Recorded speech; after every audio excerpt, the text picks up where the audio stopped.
अस्सलाम वालेकुम नाज़रीन, मैं आपका मेज़बान एहतशामुल हक और आप देख रहे हैं नया पाकिस्तान।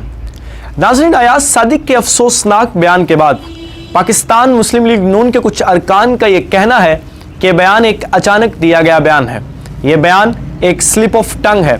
लेकिन ज़राए के मुताबिक एक अहम इंकशाफ किया गया है।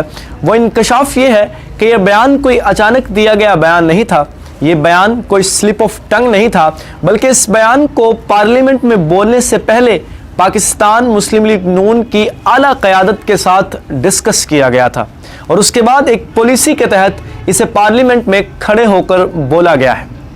तो नाज़रीन, इस बयान के ज़िम्मेदार अकेले अय्याज़ सादिक नहीं है, बल्कि पूरी पाकिस्तान मुस्लिम लीग नून है, जो कि एक बहुत ही शर्मनाक और अफसोसनाक बात है। नाज़रीन, 1965 के बाद ये एक दूसरा मौका था जब पूरी पाकिस्तानी कौम बहुत खुश थी कि जब अभिनंदन के जहाज़ को गिराया गया और उसकी छतरोल की गई। लेकिन अय्याज़ सादिक के बयान में इस बात का भी मजाक उड़ाया गया। नाज़रीन, मैं आपको बताता चलूं कि इंडिया का वो एयर चीफ जो कभी पाकिस्तानी फ़ौज और पाकिस्तान के ख़िलाफ़ गर्दन उठाकर बात तक नहीं कर सकता था, अय्याज़ सादिक के इस बयान के बाद उस एयर चीफ का भी ये कहना है कि अगर अभिनंदन को ये वापस ना भेजते तो हम पाकिस्तान पर हमला करने के लिए तैयार थे, पाकिस्तान को तबाह बर्बाद करने के लिए तैयार थे।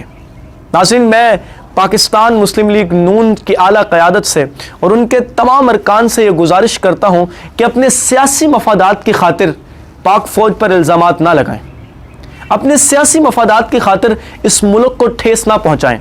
खुदारा गद्दार गद्दार कहना बंद करें, खुदारा काफिर काफिर कहना बंद करें। आप अपनी सियासत करें, आप अपनी मुखालफत करें, कौन रोक रहा है आपको, लेकिन इल्ज़ामात ना लगाएं, इससे पाकिस्तानी कौम को ठेस पहुंचती है। आप नहीं जानते कि पाकिस्तान के लोग कितने मुहिब्बे वतन हैं, आप शायद नहीं जानते कि पाकिस्तान के सब लोग पाक आर्मी से कितनी मोहब्बत करते हैं। मैं पाक फ़ौज से मुखातिब होकर यह कहना चाहता हूं कि आप ऐसे बयानात पर तवज्जो ना दें।